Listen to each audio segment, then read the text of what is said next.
O ministro Alexandre de Moraes, do Supremo Tribunal Federal, determinou a prisão preventiva e o bloqueio de bens de Zambelli, além da inclusão do nome dela na lista de difusão vermelha da Interpol.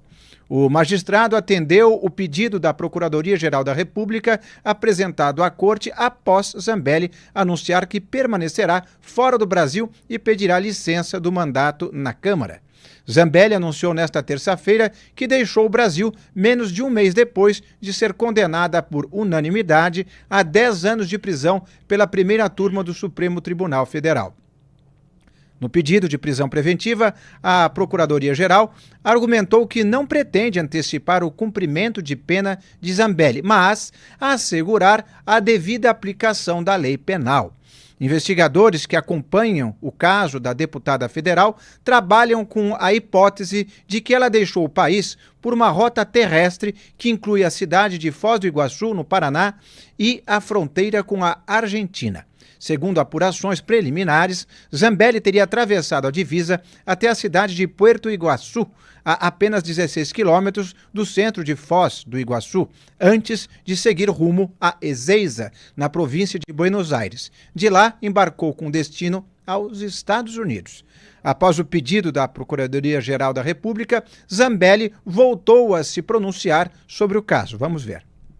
Agora a Procuradoria-Geral da República quer pedir minha prisão.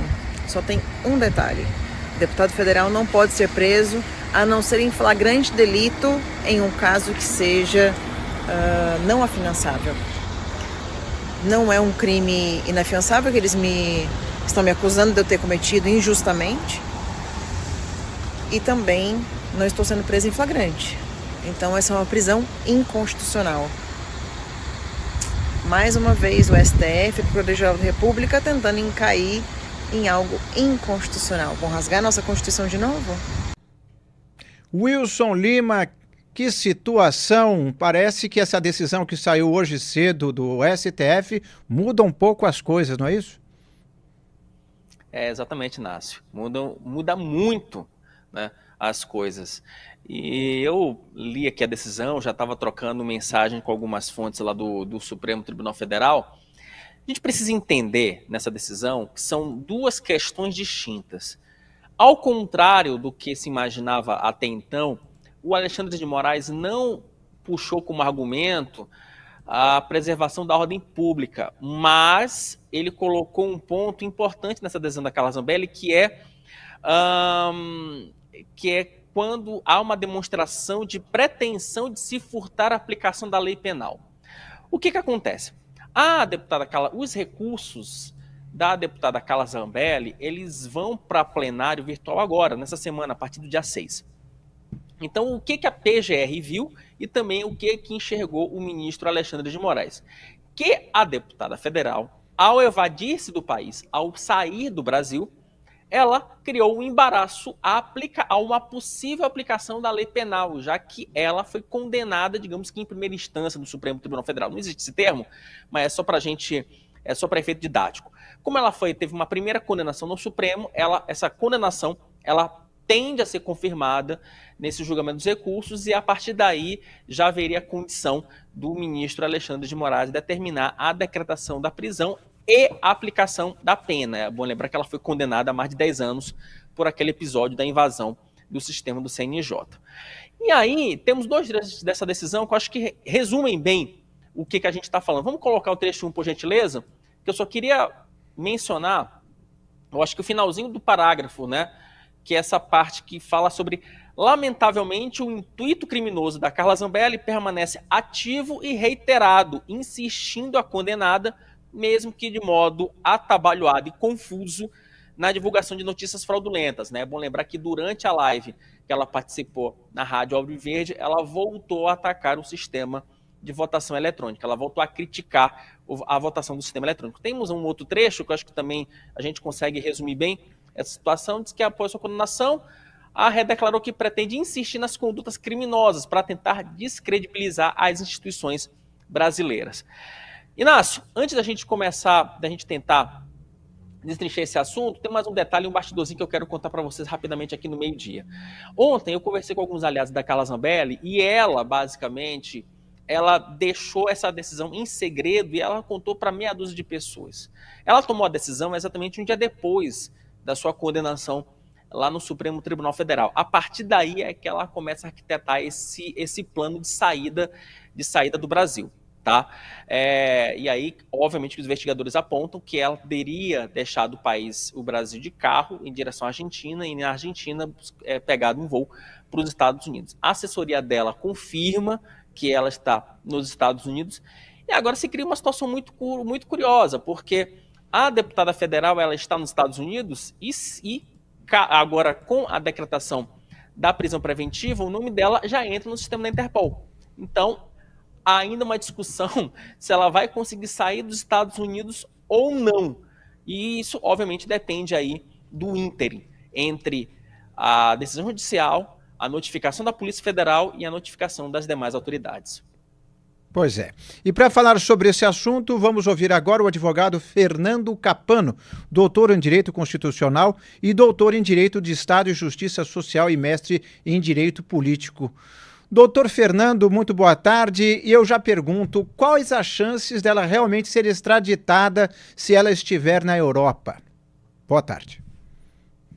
Boa tarde para todos. Mais uma vez, obrigado pela oportunidade. Olha, se de fato ela estiver, por exemplo, em solo europeu, e levando em consideração que ela é cidadã italiana, pode haver aí um certo embaraço, porque, via de regra, a Itália não extradita os seus nacionais, embora nós tenhamos aí precedentes prévios, por exemplo, o precedente do senhor Henrique Pisolato, em que se considerou o que eles chamam de lógica de cidadania prevalente. Em português mais claro, significa dizer que, embora ela seja cidadã italiana e por via de consequência do espaço europeu, ela é prevalentemente cidadã brasileira, o que significaria dizer que, neste caso, a título de exceção, ela poderia ser extraditada, sim, para o Brasil. Muito bem, já te chamo ao debate aqui o nosso querido Duda Teixeira. Duda, boa tarde. Entre nessa conversa também. Uma boa tarde. Fernando Capano, agora ela está nos Estados Unidos. A chance dela ser extraditada, nesse caso, é maior, menor? Ela consegue se blindar se ela conseguir se misturar ali aos outros casos de bolsonaristas, ativistas que estão reclamando de censura lá nos Estados Unidos? Olha, a situação dela me parece juridicamente um pouco distinta, porque, afinal de contas, os demais bolsonaristas, né, ou pessoas que professam um certo credo político que estão nos Estados Unidos, não têm em face de si uma condenação que, muito provavelmente, nos próximos dias, transitará em julgado. Então, a situação dela é realmente distinta, porque haverá um trânsito em julgado de uma pena bastante robusta, diga-se de passagem, e com a difusão vermelha, né, que é o nome dela na lista da Interpol, me parece que a possibilidade de uma eventual extradição por parte do governo norte-americano passa a ser bastante factível. Wilson?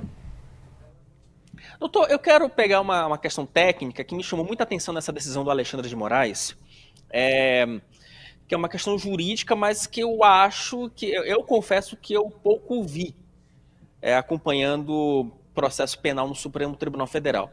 Na decisão, o ministro falou o seguinte: considerando a renúncia dos advogados, Daniel Bialski, que ontem renunciou à defesa da Carla Zambelli, ele já nomeou de cara a Defensoria Pública para patrocinar a defesa da Carla Zambelli.